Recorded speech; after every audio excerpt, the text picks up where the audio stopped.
You don't have a double sound moving.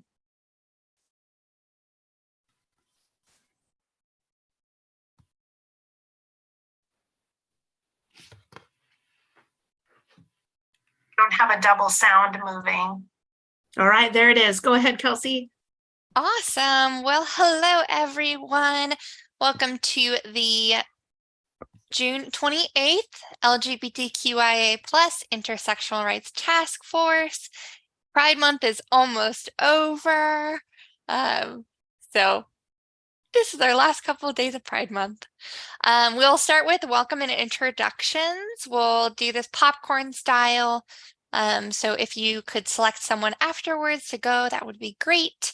Share your name, your pronouns if you would like, your role on the task force if you have one, and then select someone else. So my name is Kelsey Murray. I use she, her pronouns, and I am the chair of the task force and the vice chair of the Human Rights Commission. And I'm going to pass it over to Laura. I'm Laura Fouts. I use she, her pronouns. I am a member of the LGBTQIA plus Intersectional Rights Task Force and a member of the Human Rights Commission. Sarah.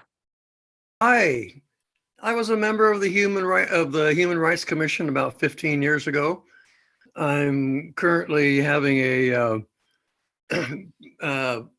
anti-woke situation at the Highland Garden and Highland Community Neighborhood Association that's just ripe for some proper handling. And that's why I'm here. And I really appreciate all you folks. And the Pride March was awesome. Well, yeah, the Capital City Pride, they do a great job. I'm so glad that you are here and that you enjoyed it. And we'll finish up with Gretchen. Sure. Good evening. My name is Gretchen Bennett. I use she, her pronouns, and I'm staff to the commission. Awesome. Okay, so we'll now move into public comment. I know, Sarah, you have a public comment if you would like to start us off. I am a long time, since 2011 is what the Facebook page says, member of the Highland Community Garden, which was originally started by the Highland community and was seized by the garden committee at Marion Polk Food Share in 2016. They pretty much trashed the garden, and I just sent some pictures of what the garden looks like today compared to one down the alley. And I honestly think maybe the real value here is not necessarily in the food that was supposed to be produced, but the opportunity to have a neighborhood confab here that could help some people understand what's up. Does that make any sense? I am super unfamiliar with gardening. Mm-hmm. I can barely keep anything alive. Mm-hmm. So can you give me a little bit more information on kind of what has happened and maybe, yeah, go ahead. That's I'm Agent Orange affected. Do you know what that means? Yes. Okay. My demographic is 82% dead 18 months after checking in at the VA. And a big reason, that was in 2009 for me, by the way. And a big reason I'm still here looking at you has to do with the medicinal herb and vegetables that have been grown in that garden for all of these years, which a big exclamation point on that. Biden's rescue money here a couple years back, that bought me an integrative oncologist. Does that make any sense to you? Naturopathic oncologist? Yes. And my health has just gone bonkers upwards. And that's got a lot to do with the overwintering vegetables that I have produced, I guess is the word, I don't know what the proper word for uh, perpetrating a particular kind of plant. Anyway, we had some before the Highland um, crew went in there and quite literally ripped the garden out about 2 weeks ago.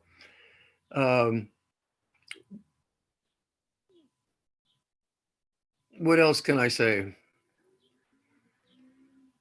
I've been the garden steward since 2011. In other words, I just do infrastructure stuff and support the current coordinator as best I can, which is tough. It's a tough job being a garden coordinator. And anyway, we had manicured that property to where it was graded in such a way that the water would run off. Drainage is extremely important for a garden, and it would run off into a pond before it got to the city sidewalk, and it was clean then. Or we could put a dam on it and water the whole thing in the summertime when it got really dry. They came in the month of March, after they closed the garden for a year. That's a lot of food off the garden that didn't happen. They closed the garden for the whole year.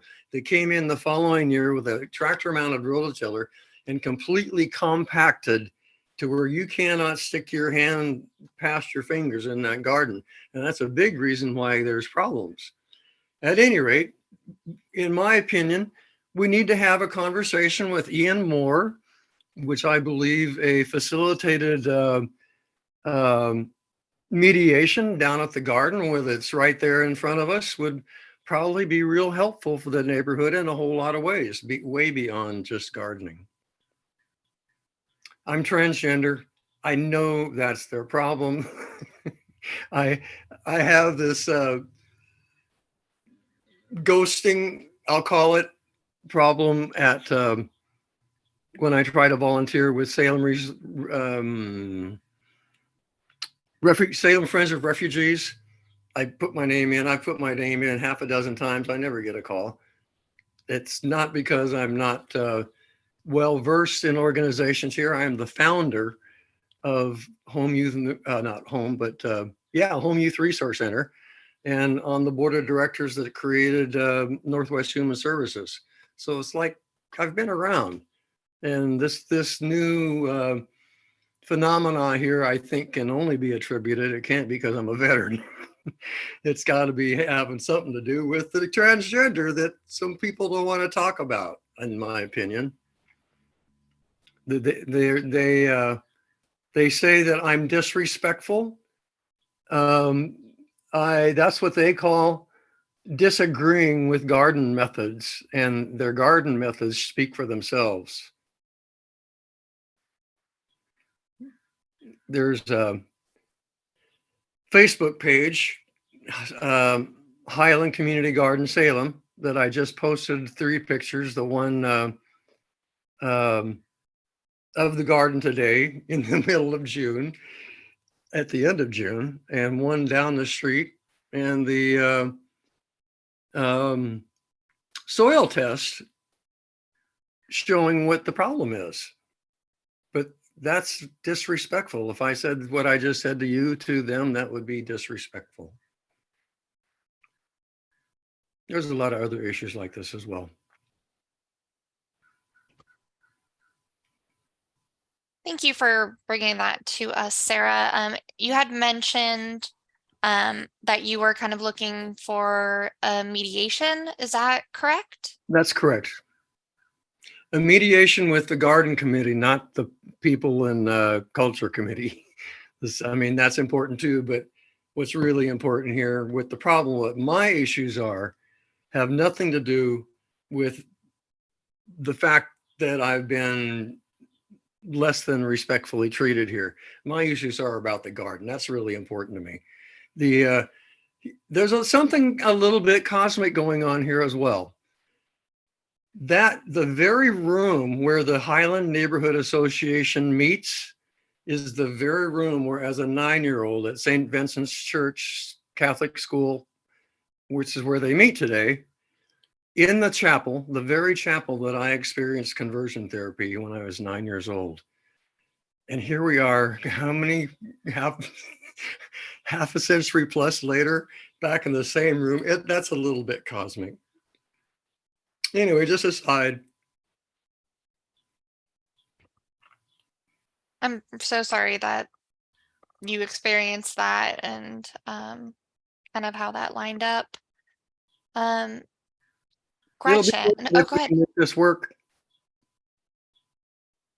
I'm sorry, Sarah, I interrupted you. I covered you. I say it will be very worth it if we can make this work.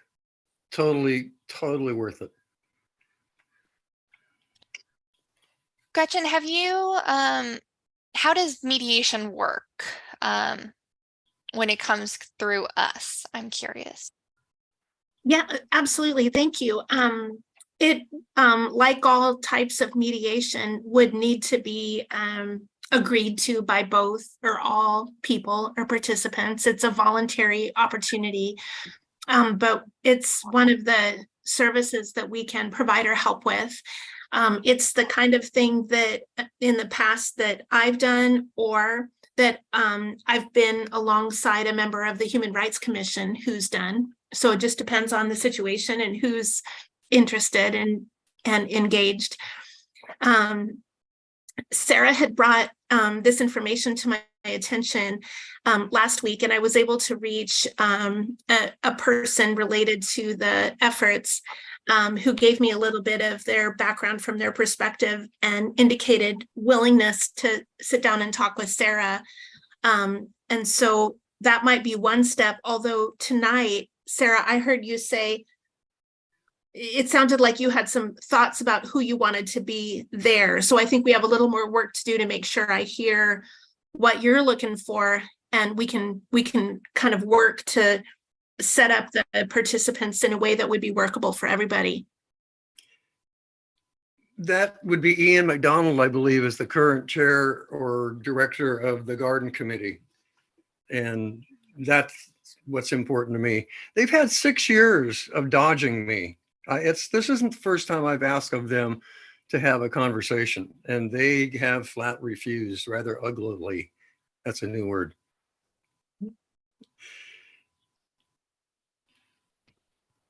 Okay. Gretchen and or Sarah. Well, actually, I'm just going to open it up to Laura and Zeke and anyone else who has like questions or comments.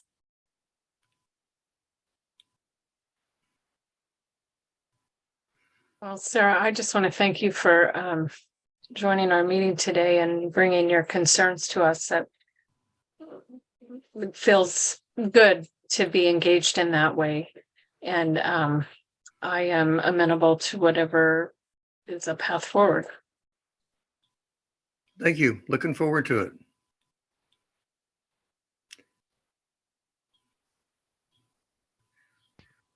It hurts. It hurts my soul. I'm so sorry.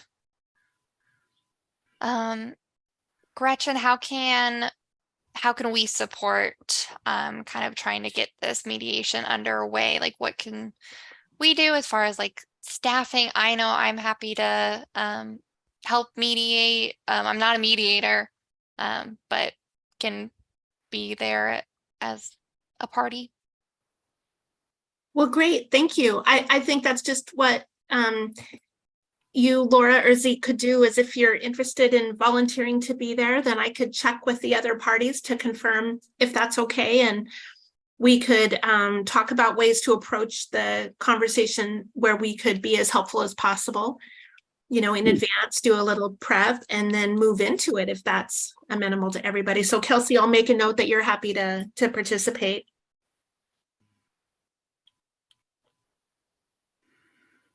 I am as well, Gretchen. Okay, great. Thank you. FYI, I spend about 3 hours a day, every day, working on some veterans issues at the Archive coffee place downtown. I'm nearly always there. for a 3-hour shot, if you want to chat, that'd be welcome. Thank you. Very good. Okay. Great. Sarah, I'm curious, does that sound like a plan right now that you are comfortable with? Absolutely fabulous. I have one more issue if I can sneak in here. Absolutely. Okay, so the Pride March, the after party on State Street. I don't know if you're aware of the how do we refer to a bunch of people in your face carrying signs in the most nice way possible? What are we going to say? What's Like our word? Counter protesters? Okay, well, we'll go with that. So I turned around and they were totally right there in my face. It was, and I'm perfect. I mean, I'm totally down with that. That's okay. At any rate, I think we can do better in how we handle that. It was handled very much the way it was handled at the Capitol building, in terms of not letting them move into the crowd by physically people standing there and physically not letting it happen. I would like to see us move along from that technique into something more inclusive to them, making them feel like maybe some of us that they're talking to are actually baptized. And maybe we can find some peace there with some proper proper planning prevents piss poor performance, I think is how it goes. The police were wonderful. I again, they were wonderful. I had conversations with them, and I think it would be good to have a conversation with Turtle Island Security. That's who was doing the security that day, and the police and other folks that would want to participate in that kind of mediation. And I call them haters, if it's okay, and the haters as well. I know there are some people in that group that are sincere. I think they would be real helped by some counter education. I'm done. Thank you. Okay.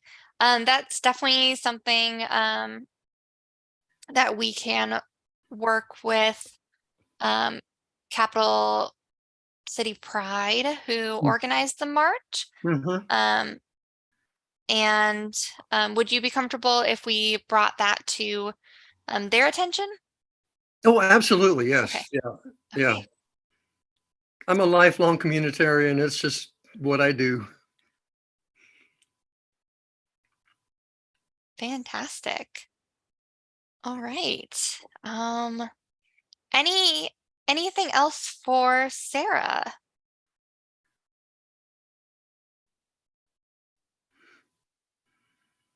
Thank you all.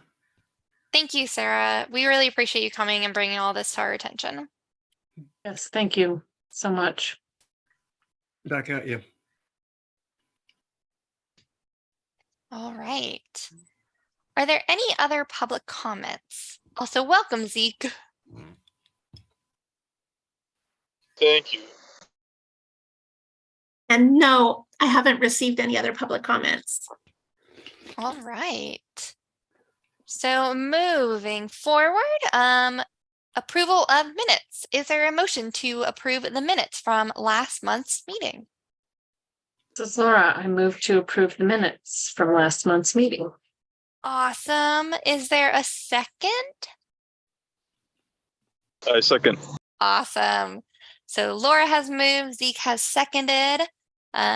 If there is no dissent, we will go ahead and pass that. Is there any dissent? All right, seeing none, we'll move into the resource list. So a quick update from the resource list.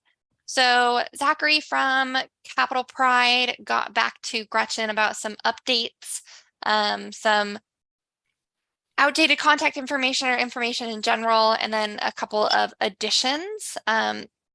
Gretchen, I've made those updates on my end, and then I contacted Chemeketa. So one of the updates that they had was the Chemeketa group was renamed, and I couldn't find any contact information or confirmation about it. So I emailed them, and I haven't heard back from them. So up to then, everything is updated.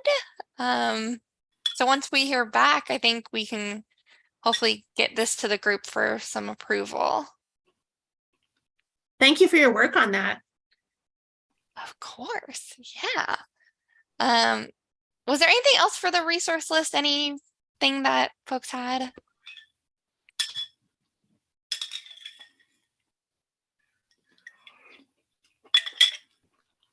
All right. Well, hopefully next month we will, well, I know next month we will for sure have it to be finalized and then put it on that website. Awesome. Okay, so now moving on to the community belonging survey results and new project possibilities. Gretchen, I'll throw this over to you. Yep. Sure, absolutely. As you likely recall, we were able to get the executive summary of the belonging survey at the June commission meeting, and it does point out a couple of things, like I'm looking at the notes from the housed population respondents who list gender identity and sexual orientation at 40% of respondents. So that one rose as a top type of discrimination. And then also there was a note on the question of the overall level of discrimination in Salem when people rate the overall level. I'm reading from the document, subgroups with particularly low average perceptions include genderqueer, non-binary, trans women. So I just wanted to point that out with the group. And then again, of those who spoke about being comfortable reporting a bias crime to SPD, Salem Police Department, subgroups with lower average comfort levels include intersex, genderqueer, non-binary, trans men, and trans women. So there's a couple of things that jump out at the executive summary level on this. What I don't think we have yet is the detail data. I think we're still waiting on that. I have an appointment with the professor on Friday, but I think we'll be able to, I remember they had spoken about we'd be able to drill into the detail, and I'm wondering if that would be, that might illuminate some additional thoughts. So certainly a next step will be to take a look at the detail and review any additional comments that might be visible in that detail. But it does start to highlight some areas of that might be of concern, so we could begin to be thinking about, are there tasks or recommendations or projects or community conversations that come to mind when you start thinking about that.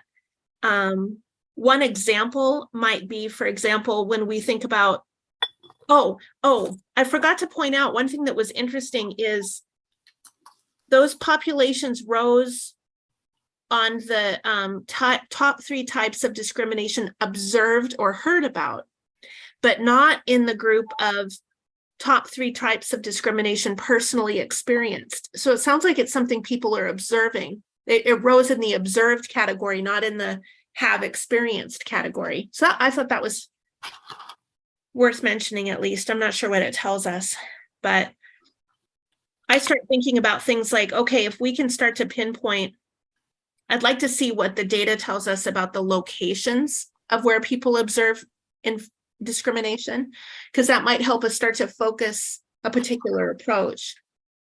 But I know this part of the agenda gives this group a chance to start thinking about Are there questions? Is there information? It sounded like Capital Pride can do surveys, for example. Is there surveying that could further clarify this information or start to provide a pathway?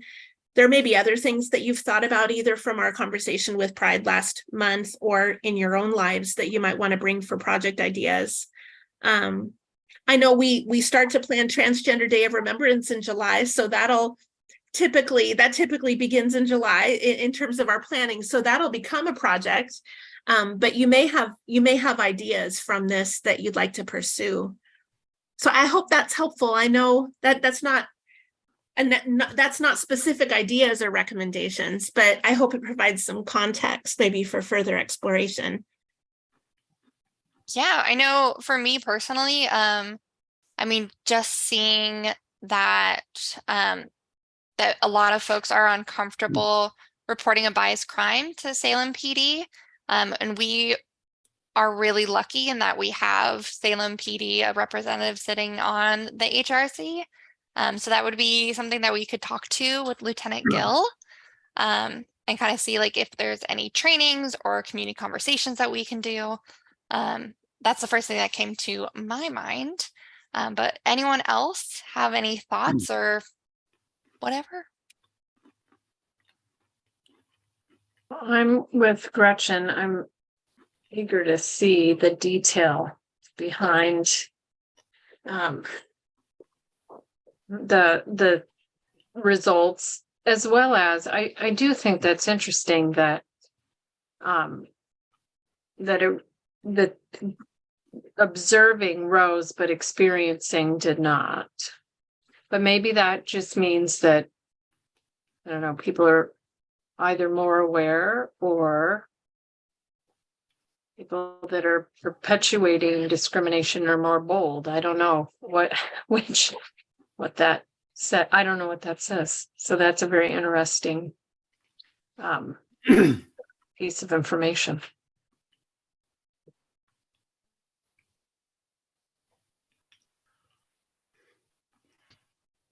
Yeah, I'll be really curious to, when they send that further data to look at that, because it could be maybe more people are feeling comfortable talking about their experience with discrimination.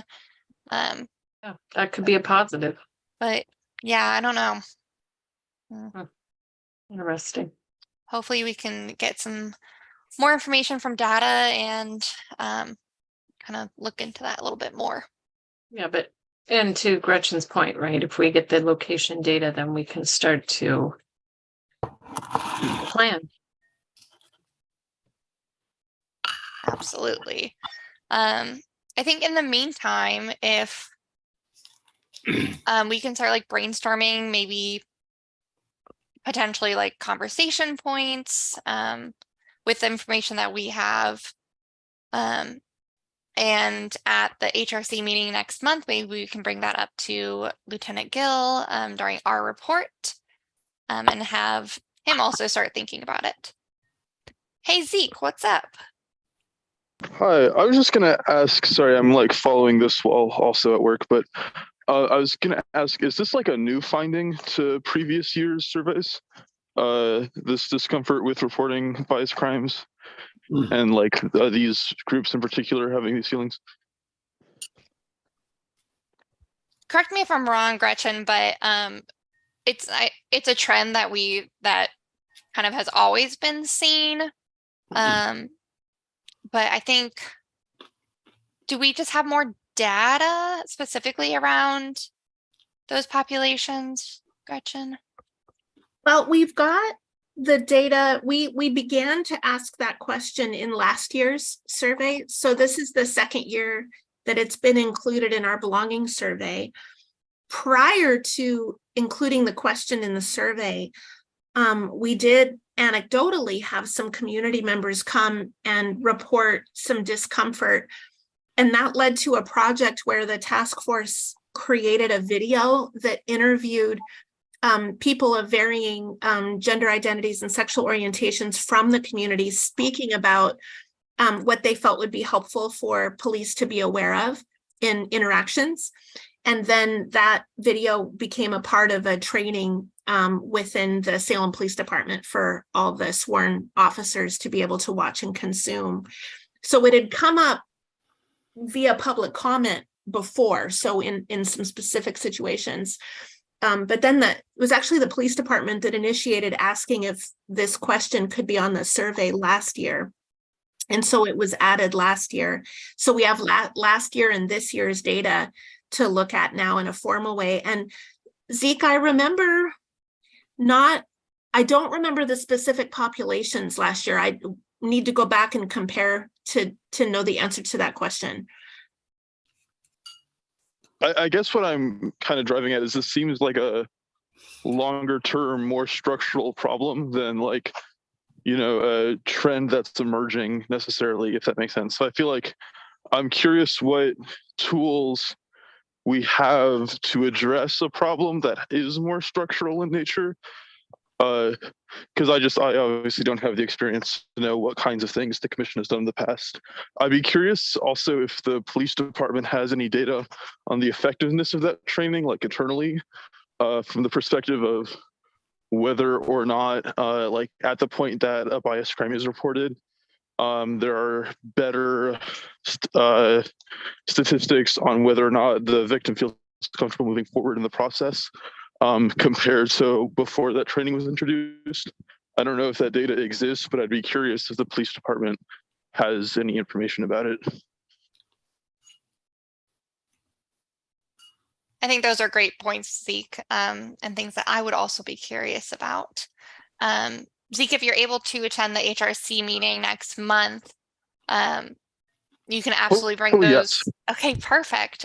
If you're unable to, we can bring those questions to Lieutenant Gill, but if you're able to, I think coming directly from you would be awesome.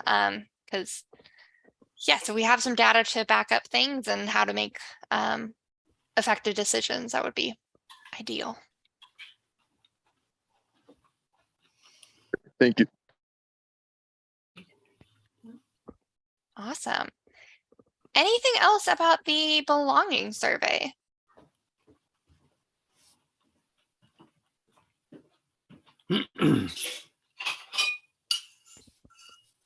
All righty.